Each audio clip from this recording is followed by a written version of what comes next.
सेठ साहब, दूसरी तरफ एक और मामला जो ईरान और अमेरिका के दरमियान इस वक्त चल रहा है, जिसको लेकर मुज़ाकरात के मुख्तलिफ अदवार हुए और अब एक बार फिर बात चली गई है कि ईरान की जानिब से जो चीज़ें कन्वे की गई ओमान की सालसी में वो अमेरिका तक पहुंच चुकी हैं और अब अमेरिका ने उस पर जवाब देना है। दूसरी तरफ अमेरिका की जानिब से जंग के जो तलवार है वो भी ईरान पर मुसलसल लटक रही है, लेकिन होपफुल हैं ईरानी मुज़ाकरातकार कि अब की बार बात बन जाएगी। आपको भी ऐसे लगता है?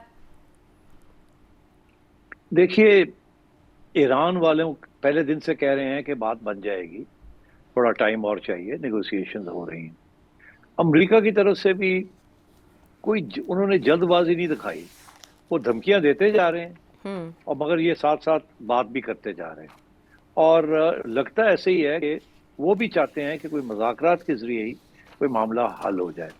मगर अमेरिका के ऊपर बड़ा सख्त प्रेशर है इसराइल का कि नहीं नहीं, गेट ऑन विद इट, चले। अच्छा, उस तरफ से फिर अमेरिका ने इसराइल को ये कहा है, अच्छा चलो ठीक है, नहीं बात बनती तो आप शुरू करें, हम आपके पीछे आएंगे। जब आप अटैक करेंगे ईरान को तो फिर हम आपकी मदद, जब आपके ऊपर काउंटर अटैक आएगी तो हम आपको प्रोटेक्ट करने आएंगे। इसराइल कहता है नहीं नहीं नहीं, आप शुरू करें और हम पीछे आपके आएंगे। इसराइल को डर ये है कि अगर उन्होंने शुरू किया तो पहला जो अटैक है ईरान की वो इसराइल के ऊपर आएगी, अमेरिका के बेसिस के ऊपर नहीं आएगी और उसके साथ इसराइल का बहुत बड़ा नुकसान हो सकता है। तो इस वक्त एक तरफ तो ये है पहले आप चल रहा है, दूसरी तरफ ईरान जो है वो कतरा कतरा छोटे छोटे कंसेशंस जो हैं वो दे रहा है ऑन द न्यूक्लियर इशू। उसके ऊपर थोड़ी सी डेवलपमेंट्स हो रही हैं। अमेरिका जो है उसके 3 डिमांड्स हैं, 3 में से ईरान कहता है दो के ऊपर हम बात नहीं करेंगे, एक के ऊपर बात करेंगे और एक के ऊपर अभी तक बात चल रही है, वो है न्यूक्लियर। उसके ऊपर आहिस्ता आहिस्ता कुछ थोड़ी बहुत कंसेशंस दी जा रही है अमेरिका को। तो अब देखना ये है कि क्या अमेरिका जो है कब तक इस डायलॉग को चलाएगा, क्योंकि ईरान को तो वक्त चाहिए। अमेरिका ने अपनी सारी फोर्सेस ले आया है, जितनी लानी थी उसने वो तो ले आया है, वो तैयार है बिल्कुल अटैक करने के लिए। इसराइल बिल्कुल तैयार है। अमेरिकन ने इवैक्यूएशन कर दी है, अपने बेसिस से अपने लोगों को निकाल दिया है, सिर्फ मिलिट्री के जो कोर एलिमेंट्स है उनको रखा है और सब कुछ तैयार है। बटन दबाएंगे तो अटैक शुरू हो सकती है। मगर ईरान को टाइम चाहिए और ईरान जो है इस वक्त अपनी स्टॉक पाइलिंग कर रहा है, चाइना से चीजें ले रहा है, रशिया से चीजें ले रहा है, टर्की से चीजें ले रहा है, सो ऑन। तो आई थिंक ईरान को थोड़ा सा टाइम चाहिए डिफेंस करने के लिए, बिकॉज उनके पास तो इतना डिफेंस नहीं है, कोई खास एयरफोर्स वगैरह तो है नहीं और नेवी से भी तो है नहीं। उनके पास तो दो ही चीजें हैं कि वो स्ट्रेट ऑफ हॉर्मुज को ब्लॉक कर सकते हैं, मगर उसके साथ अमेरिका को तो इतना फर्क नहीं पड़ेगा दुनिया को, बाकी रेस्ट ऑफ द वर्ल्ड को बड़ा फर्क पड़ जाएगा, क्योंकि तेल की सप्लाईज रुक जाएंगी तो जाहिर है तेल की कीमत बढ़ जाएगी, मगर और लोगों को नुकसान हो जाएगा। तो वो एक थ्रेट है, but that doesn't bother America, it doesn't bother Israel. बाकी जो है वो that is the other issue, कि कितनी उनके पास मिसाइल्स हैं और कहाँ कहाँ तक वो पहुंचती हैं और कितना डैमेज वो कर सकती हैं। तो ये है उधर जो मसला है उनका, इसराइल का और अमेरिका का। इसराइल के सारे जो डिफेंस के जो इक्विपमेंट्स हैं और अटैक के इक्विपमेंट्स हैं वो सारे वेपन्स अमेरिका से आते हैं। अमेरिका जो है उसको परेशानी इस बात की है, और उसके जो कमांडर्स हैं, chairman joint chiefs of staff है, उसने जो रिपोर्ट दी है टू डोनाल्ड ट्रंप, वो यही कहा कि देखिए आप you can't afford to do this. अगर आपने इस जंग का हिस्सा बने और ये जंग थोड़ी देर चली तो आपके पास जो सारे हथियार हैं या जो वेपन्स हैं, जो एमुनिशन है, वो सब खत्म हो जाएगी। और अगर कल को चाइना ने कुछ किया ताइवान में तो आपके पास तो जो हथियार ही नहीं होंगे, आपके पास एमुनिशन ही नहीं होगी, आप किससे लड़ेंगे जाके चाइना के साथ। तो आप कम से कम कुछ चीजें रखनी पड़ती हैं, और अगर यहाँ आप फंस गए तो बड़े मसले बन जाएंगे। हम शॉर्ट टर्म के अंदर अपनी आर्सेनल को बढ़ा नहीं सकते हम।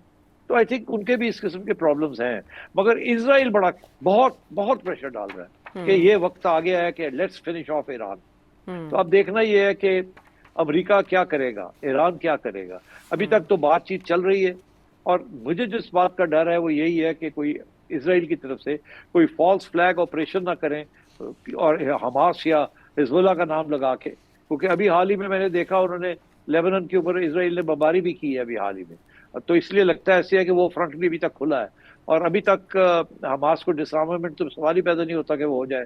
तो अगर कोई ऐसी सिचुएशन हो गई तो फिर शायद इसराइल ये कहे कि ठीक है जी, हम पहल करते हैं, हमें मौका मिल गया है और आप पीछे आए। अगर इसराइल ने पहल की और ईरान ने काउंटर अटैक किया तो अमेरिका को आना पड़ेगा जंग के अंदर, तो फिर ये जंग फैल जाएगी। ठीक है, लेकिन बहरहाल अब जो ईरान की जानिब से लचक शो की गई है उस पर जायज़ा लेना है अमरीकी हुकाम ने, जिसके बाद इस पर मज़ीद पेशरफ्त हो सकती है। यानी जंग के बादल अपनी जगह मंडला रहे हैं, लेकिन सेठी साहब पहले से तो जंग का ख़तरा कम हुआ है। ये नहीं कहा जा सकता। देखिए, खतरा तो बहुत ज्यादा है, मगर बातचीत भी हो रही है, मगर बात एक पॉइंट पे हो रही है। अमेरिका कहता है तीनों पॉइंट्स के ऊपर करें। वो कहता है दो अगले पॉइंट जो है, एक तो न्यूक्लियर का है वो ठीक है, मगर दूसरा जो है कि अपनी जो मिसाइल है इसको भी हमारे हवाले करें ना, ये भी काम करें।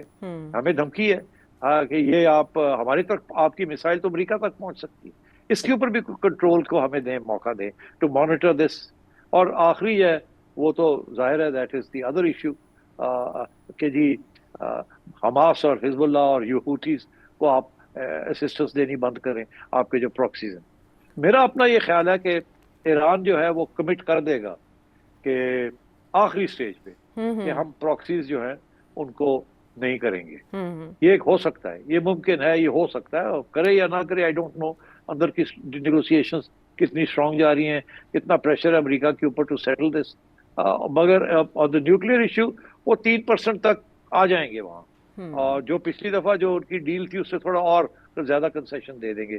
जो डील हुई थी ओबामा के जरिए और वो फिर डोनाल्ड ट्रंप ने आके खत्म कर दी, उसी डील को थोड़ा सा रिवाइव कर देंगे और शायद उसमें थोड़ी सी और सख्ती कर दें। मगर ये कि जी जितना उनके पास यूरेनियम है ये हैंड ओवर कर दें, ये हैंड ओवर नहीं करेंगे। वो शायद इंस्पेक्शन अलाउ कर देंगे, इस किस्म की चीज कर देंगे। बट बात ये है कि ये तो अपनी जगह आज डील करना चाहे तो अमेरिका कर सकता है, मगर अमेरिका के ऊपर बड़ा प्रेशर बहुत है इसराइल का। अच्छा, एक तरफ। दूसरी तरफ डोनाल्ड ट्रंप को पता है कि अमेरिकन जो हैं, इंक्लूडिंग उसके जो अपना वोट बैंक है अमेरिका के अंदर, वो नहीं चाहते कि ये जंग में जाके ईरान के साथ जंग करे। इस वक्त 75% अमेरिकन पॉपुलेशन जो है वो नहीं चाहती कि जी ये पोल्स बता रहे हैं कि वो जाके अमेरिका जो है ईरान के ऊपर हमला करे और ईरान के साथ कोई लंबी चौड़ी जंग करे जिसके साथ अमेरिकन बॉडी बैग्स आने शुरू हो जाए फिर एक दफा वहां। तो इस किस्म के प्रेशर्स और काउंटर प्रेशर्स हैं। मैं समझता हूँ कि ये सारा फैसला जो है ना वो डोनाल्ड ट्रंप करेगा और उसी तरीके के साथ करेगा जैसे वो पहले करता है, इम्पल्सिव। लेकिन बिहाइंड द सीन तो इजराइल होगा ना, इजराइल होगा जिसकी उंगली के इशारे पर अमेरिका ऐसा करेगा। हाँ, मगर अगर वो इजराइल के खिलाफ फैसला करता है कि हमने ईरान के ऊपर नहीं हमला करना, फिर तो बात यह है कि इस किस्म की सिचुएशन के अंदर बहुत से ऑप्शंस होते हैं। जरूरी नहीं होता कि वो हर बात इजराइल की माने। अगर माननी होती तो अब तक मान ली होती। तो इसलिए ऑप्शंस है उनके पास। उसको अपनी कंस्टिट्यूंसी का भी देखना है, डोमेस्टिक पॉलिटिक्स का भी देखना है, उसकी अपना फलसफा जो है not to get involve in wars. अब आप फॉर एग्जांपल ये पाकिस्तान और अफगानिस्तान की जंग जो छिड़ गई है, अब आप देखिएगा अमेरिका गेम खेलेंगे अभी, कहेंगे हम रोकते हैं इस चीज को। उसके साथ अमेरिका को तालिबान के साथ एंट्री मिल जाएगी, जिसकी मैं आपको पॉइंट आउट कर रहा हूँ। अगर अमेरिका को तालिबान के साथ एंट्री मिल गई तो फिर आप देखिएगा क्या होता है, नई गेम शुरू हो जाएगी वहां। इसका एक मतलब ये भी निकाला जा सकता है कि सीरिया के बाद एक और प्रॉक्सी बैटलफील्ड की तलाश थी अमेरिका को, और वो अफगानिस्तान की सूरत में से दोबारा मुयस्सर हो जाएगा, मिल सकती है। बिकॉज अफगानिस्तान बहुत इंपॉर्टेंट पॉइंट है to for against Russia and against China, दोनों तरफ।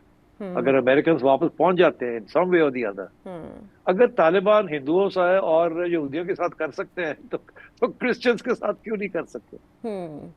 ठीक है कि नहीं? और अगर उनकी प्रॉक्सीज के साथ वो कर सकते हैं, अमेरिका की प्रॉक्सीज के साथ, इसराइल एंड इंडिया, तो फिर why not directly with America.